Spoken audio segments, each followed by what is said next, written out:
الحمد لله وكفى والصلاة والسلام على عباده الذين اصطفى خصوصا على أفضلهم وخاتم النبيين محمد الأمين وعلى آله وصحبه أجمعين وبعد. Respected organizers and brothers and sisters, Assalamu alaikum wa rahmatullahi wa barakatuh. Our subject tonight is entitled The Muslim Youth in a Glamorous World. There was a previous lecture on this subject at Cyberjaya about 2 years ago. So we will designate this one part 2. It is a vast subject, so we can take different parts of the subject at different times. This is indeed a glamorous world. No teenager will dispute that. But the glamour is in the cities. The glamour is in the urban centers. No teenager who comes to the city wants to go back to kampung. Kampung, that's dead. There's no life there for me. The city where you have the shopping malls, no, this is life. This is the glamour of the modern world, which is concentrated in the urban centers. And something mysterious is happening in the modern world, which you may not be conscious of because you are so young. And my talk tonight is directed primarily to those young men and young women who are not as yet married, and I can see one or two in front of me who are not as yet married, or those who have just been married. I'm talking to you tonight. Something mysterious is happening in the world these last 100 years. And that is that, you know, the vacuum that you use to clean the house, it pulls all the dust. You've seen a vacuum, haven't you? Well, there seems to be a big vacuum at work in the world, sucking people from the villages, from remote countryside locations, and sucking them and bringing them into the cities, using every single trick in the book. And we're going to talk about some of those tricks tonight. Cleverly designed strategies.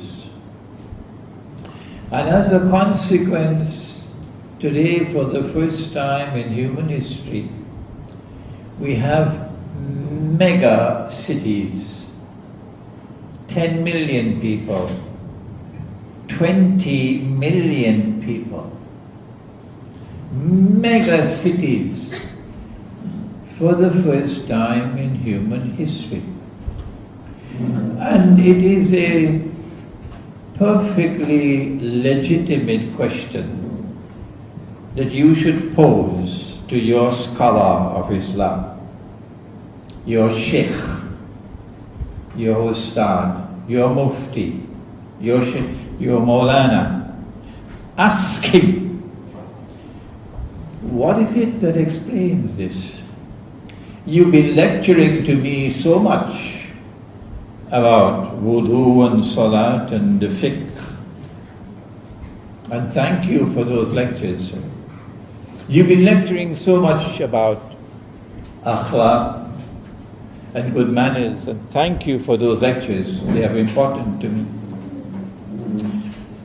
But I'm asking you, O scholar of Islam, I'm asking you, what is it that explains this mysterious vacuum at work, sucking people out of the countryside, out of Kampung, and concentrating them in the cities to such an extent, for the first time in human history, we now have mega cities. What is it that explains it?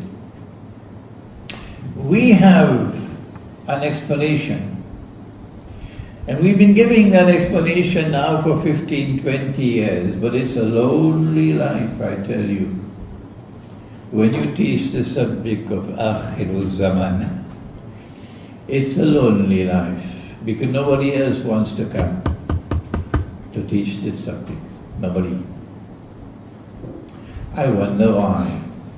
We say that this is Dajjal at work. So welcome to the glamorous world. The Prophet said, sallallahu ta'ala alayhi wa sallam, that Dajjal will come with two things.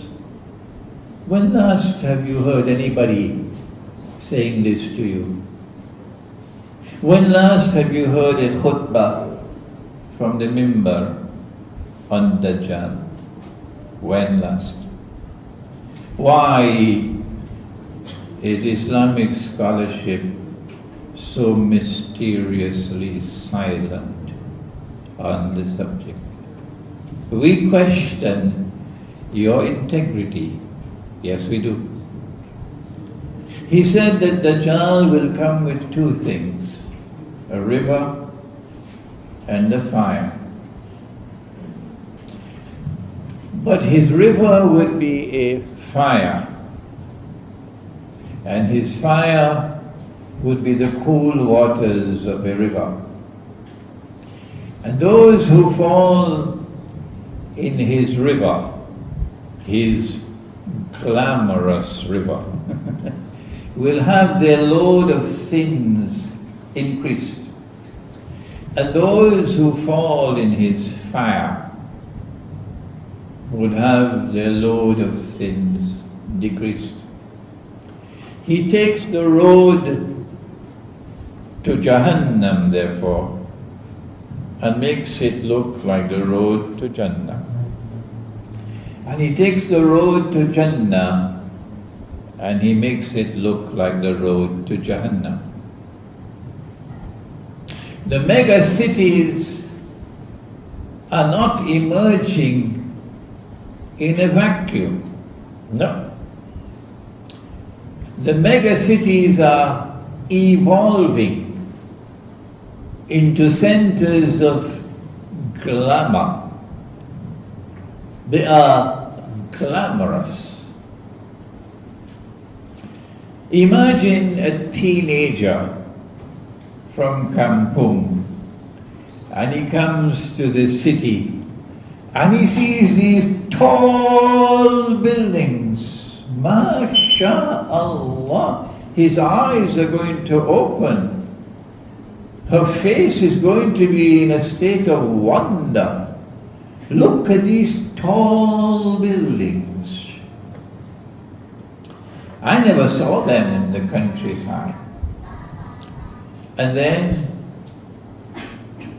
unless one has knowledge, the youth can make the mistake, which most of the elders make as well, of equating tall buildings with progress. The stamp of progress is the height of your building. The stamp of progress is not how honest you are, how trustworthy you are. If you give your word, did you keep your word? The stamp of progress is not what kind of faith you have in your heart. Are you a young man with a backbone made of steel? Or are you one of those with a backbone made of recycled paper? This is not the standard of progress. No, it's the height of the building. And so the Prophet said, sallallahu ta'ala alayhi wa sallam, and if you know the hadith, don't you? When the angel Jibreel alayhi salam came as a human being and asked how many questions? Satu, dua, tiga, empat, lima. You know I can count in Malay now. 5 questions. Remember? If you don't, you've got some homework to do. And question 5 was, what are the signs of the last day? And amongst the signs of the Prophet ﷺ made mention of was slavery. That there's going to be slavery in Akhirul Zaman. That a slave woman will give birth to her mistress. So there's going to be slavery in Akhirul Zaman. But the other sign was that you'd find the naked, barefooted shepherds competing with each other in the construction of tall buildings. So when you see the tall buildings, you know this is a sign of Akhirul Zaman. Dajjal is seeking to seduce you with the glamour of the city and its tall buildings, so that the heart of the teenager, the heart of the young man or the young woman would now be convinced that tall buildings are a sign of progress. But the Dajjal is sucking you into the city by other strategies as well. When last have you seen a shopping mall in a kampung? Huh? No. The shopping malls are all in the cities. And the shopping malls are becoming more and more glamorous. You take a trip to a shopping mall, my gosh, this is Jannah. Look at the glamour. Look at the architecture. Look at the water flowing. Look at the palm. Look at the roof. Look at the escalators. Look at all the shops. MashaAllah. I never saw anything like this back there in Kampung. So when a teenager experiences the shopping mall, which we never had 100 years ago, nor did we have the high-rise buildings at that time. It's only since what? That all of this is happening. Since the countdown began, the last countdown of Akhirul Zaman. It began when? The world of Islamic scholarship is mysteriously silent. Oh yes, they are mysteriously silent. The last countdown of Akhirul Zaman began when the body of Fir'aun was discovered in the year 1898. At that same time that the body of Fir'aun was discovered, the Zionist movement was established. And Dajjal is now on his last lap in order to fulfill his mission of impersonating the true Messiah and ruling the world from Jerusalem and declaring, I am the true Messiah. So then you saw the skyscrapers of Manhattan, and then you saw the shopping malls. When we were children, we never saw a shopping mall. Never. It came afterwards. It's a glamorous world. There is something called television. You must have seen a television, have you? And in your sitting room, and so many people are there in the sitting room with you, you can see them on the television screen. Modern technology. And there is a telephone, and there is a modern air travel. And where is the airport? You have to leave Kampung and come to the city to get to the airport to travel. No ships anywhere taking you anymore. Shipping is closed down. It's all air travel. And so Dajjal has a number of strategies with which to suck you out of the countryside and bring you into the city. And we want to begin our talk with one of his strategies.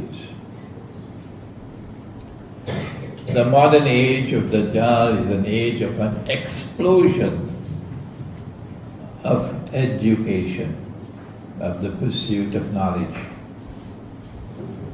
Yes, of course, the pursuit of knowledge is obligatory. طلب العلم فريدة على كل مسلم ومسلمة. It is obligatory on every male and every female Muslim to pursue knowledge. But do you pursue knowledge and abandon your wife and your children? Is that what Allah asks you to do? The pursuit of knowledge? So you abandon your wife and you abandon your children because Allah has ordered you to pursue knowledge and Allah's Messenger has ordered you to pursue knowledge? No. You have to fulfill your basic duties. And only after you fulfill your basic duties, then you can pursue knowledge. So the pursuit of knowledge is qualified. That you must ensure that your basic functions, your basic duties are fulfilled. But along comes Dajjal in the modern age, and every young man and every young woman wants to go to university and get higher education. And universities are not in Kampung. So you're going to have to leave the remote countryside, wherever you are, and head for the city in order to get a university degree. The modern age is also one in which when you get a university degree, you get a job. And when you get a job, you get an income. And Dajjal says that this is the age of liberation for women. And so women have the right to pursue knowledge and get higher education to such an extent that I went to a Malaysian university in Terengganu, UITM, Terengganu, Dungun, to give a talk on dinar and dirham, monetary economics. And the classroom had maybe 5 or 6 young men, and all the rest were women. it was almost 90% young girls in the classroom and less than 10% young men. This is what I experienced myself. And so Dajjal says that women also have the right to pursue knowledge and go to university and get a job, get a degree, and then you get a job. If you don't have a university degree, if you don't have a degree from a technical institution, you're not qualified for a job. You're going to have to work in low-paying jobs and live on a subsistence salary. You'll never be able to buy a motor car, even the small Kereta. Kancil. No, you and your wife and your 3 or 4 babies will have to be on the motorcycle. That's the price you will pay if you're not properly qualified. Good. But then something mysterious takes place. At the beginning, university education was very cheap. And then the fees started to rise and rise and rise. Is this happening by accident? No! A trap has been set for you. But because you are deaf and dumb and blind, you cannot see it. And when people point it out to you, you are still deaf and dumb and blind. No, I don't want to listen to it. I have to get the education. How can you afford to pay? I don't want to go to a Malaysian university. If I have a US degree, mashallah, I'm in the job market for the top level. If I have a degree from a European university or British university or an Australian university, who wants a Malaysian degree?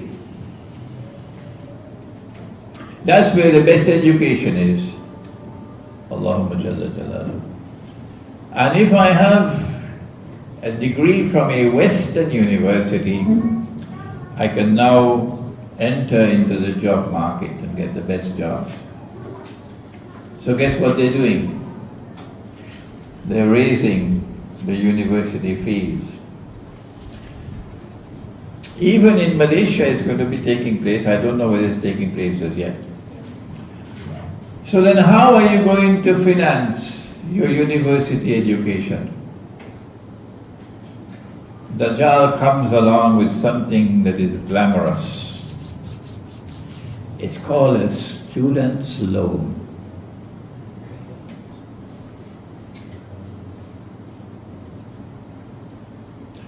And it is repayable with an only small rate of interest. And you're going to get fatwa upon fatwa upon fatwa that is halal. Yes. And so Dajjal sucks you in. Because what else can I do, Sheikh? I have to go to university. Don't you understand? I have to get an education, I have to get a degree, Sheikh. Don't you understand? Everybody else is doing it. If I do not have a degree, I cannot get a job. Don't you understand? Oh yes, I do. It's you who do not understand Dajjal's glamorous trap for you. You do not care that the Prophet sallallahu ta'ala alayhi wasallam cursed.